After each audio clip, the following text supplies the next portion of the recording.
जय जगन्नाथ बंधुगण आपण मानक स्वागत मोर ही चैनल को। बंधुगण 14 एप्रिल सोमवार दिन पढ़ापी जाऊँगी पवित्र पणा संक्रांति। आउ एही पणा संक्रांति को आमे माने उड़िया नववर्ष भाव में पालन करिथाउ। आउ पणा संक्रांति दिन बसंत ऋतुर शेष हुई ग्रीष्म ऋतुर आरंभ हेबो एवं एहाकू महाविषुव संक्रांति बोली मध्य कुहा जाइथाए। बंधु माने एही दिन एक छोट माठियाटीए उपरे अल्प पणा रखी तुलसी चौरा उपरे बांधी दिया जाइथाए एवं सही माठियारे थिबा एक छोट कणारे सही माठियारे देइथिबा पणा बुंदा बुंदा होई सही तुलसी मूलरे पड़ी थाए। आउ एहा वर्षार संकेत देइथाए। एही दिन लोक माने बेलपणा प्रस्तुत करी एही पणा संक्रांतिर पर्वटिकु पालन करिथांती। तेबे दर्शक बंधु एही पवित्र पणा संक्रांति दिन जेउ व्यक्ति विशेष एही पांचटी कार्य करिथाए, जेउ कार्यगुड़ी को एही पणा संक्रांति दिन करिबा निषेध बोली माना जाइथाए, तो सही कार्य करिथिबा व्यक्ति विशेष माननकु गरीबी दरिद्रता भली समस्यारु केही भी उद्धार करि पारि नथांती। एही भली व्यक्ति विशेष माननक उपरे सर्वदा संकटर छाया माड़ी रही थाए।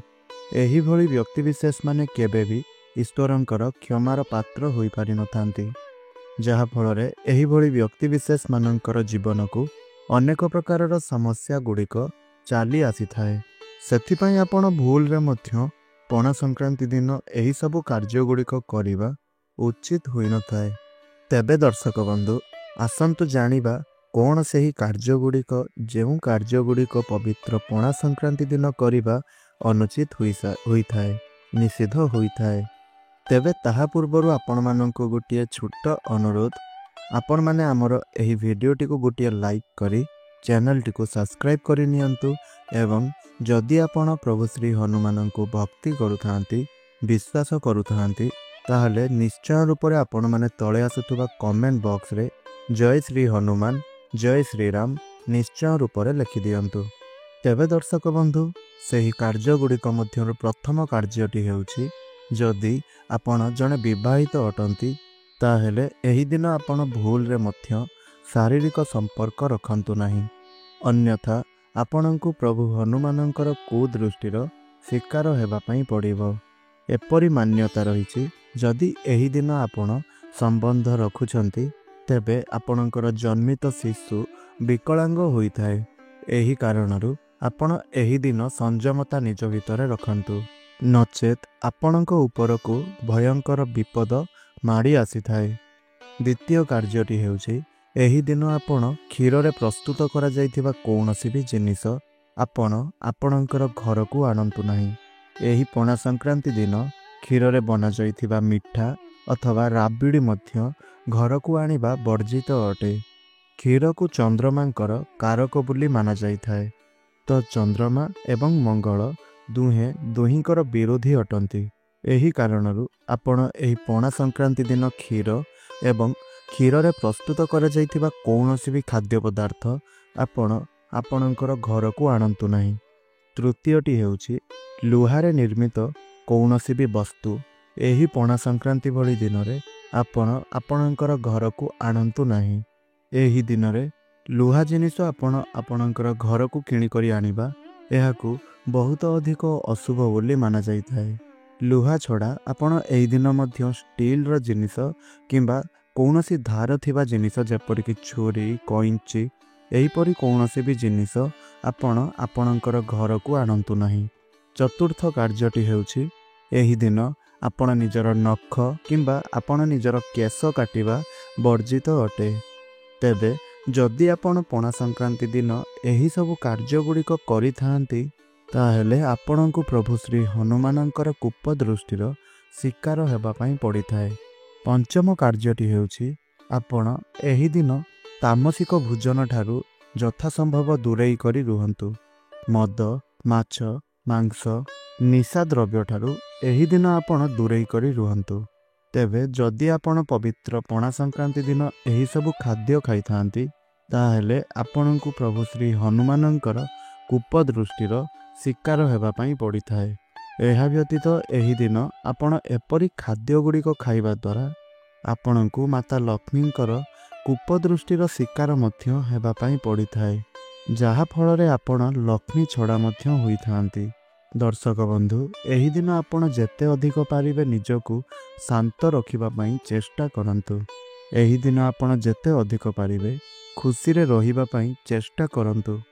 ଯଦି ଏହି ଦିନ ଆପଣ କାହା ସାଥିରେ ଝଗଡ଼ା କରୁଛନ୍ତି, ଆପଣଙ୍କର ମନକୁ କ୍ରୋଧ ଆସୁଛି, ଆପଣ କାହା ଉପରେ ରାଗୁଛନ୍ତି, ତାହେଲେ ଏହି ଦିନ ଆପଣ ଭୁଲରେ ମଧ୍ୟ ପ୍ରଭୁ ଶ୍ରୀ ହନୁମାନଙ୍କୁ ପୂଜା ଅର୍ଚ୍ଚନା କରନ୍ତୁ ନାହିଁ, କାହିଁକି ନା ପ୍ରଭୁ ହନୁମାନ ଶାନ୍ତି ପ୍ରିୟ ଅଟନ୍ତି। ତେବେ ଯଦି ଆପଣ ଆପଣଙ୍କ ମନରେ କାହା ପ୍ରତି କ୍ରୋଧ ରଖି, କାହା ପ୍ରତି ଆପଣ ଅନିଷ୍ଟ ଚିନ୍ତାଧାରା ଆପଣଙ୍କ ମନରେ ରଖି ପ୍ରଭୁ ହନୁମାନଙ୍କୁ ଆପଣ ପୂଜା କରୁଛନ୍ତି, ତାହେଲେ ଆପଣଙ୍କୁ ଫଳ ଓଲଟା ମିଳିଥାଏ।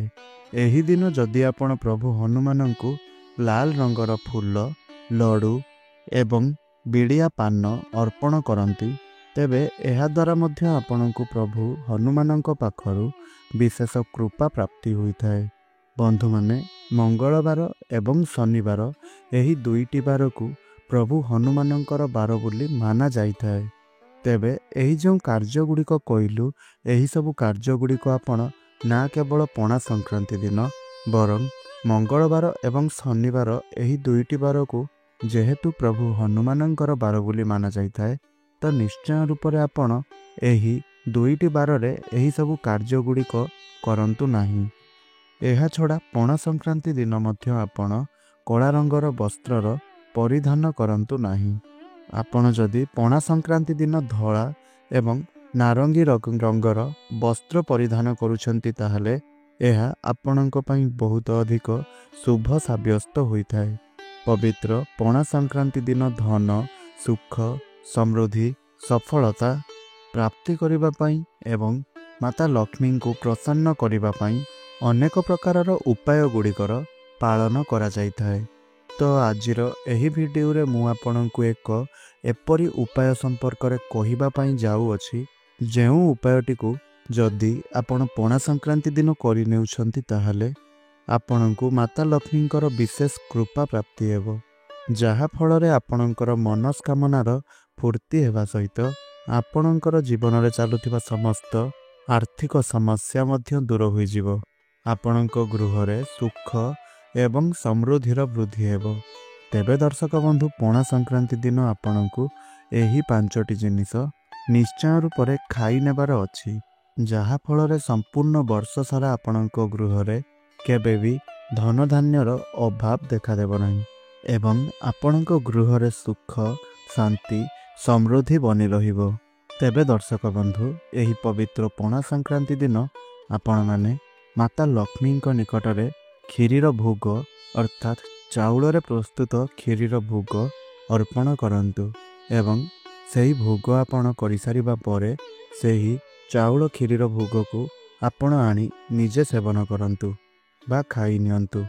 ଯଦି ଆପଣ ଆପଣଙ୍କ ଘରର ସମସ୍ତ ସଦସ୍ୟମାନଙ୍କ ସହିତ ମିଶି ଏହି କ୍ଷୀରିର ସେବନ କରୁଛନ୍ତି, ତେବେ ଏହାଦ୍ୱାରା ଆପଣଙ୍କ ଗୃହର ସମସ୍ତ ସଦସ୍ୟମାନଙ୍କ ମଧ୍ୟରେ ଭଲ ପାଇବା ବଢ଼ିଥାଏ, ସମସ୍ତ ସଦସ୍ୟମାନଙ୍କ ମଧ୍ୟରେ ଏକତା ବଢ଼ିଥାଏ, ଗୃହରେ ମଧ୍ୟ ଶାନ୍ତି ଶୃଙ୍ଖଳା ବଢ଼ିଥାଏ।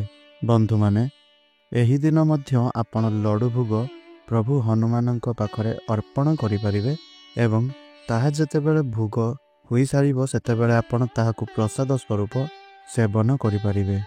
ଏହି ପବିତ୍ର ପଣା ସଂକ୍ରାନ୍ତି ଦିନ ଆପଣ ଚାଉଳ ଏବଂ ଡାଲିର ଖିଚୁଡ଼ି ପ୍ରସ୍ତୁତ ନିଶ୍ଚୟ ରୂପରେ କରନ୍ତୁ।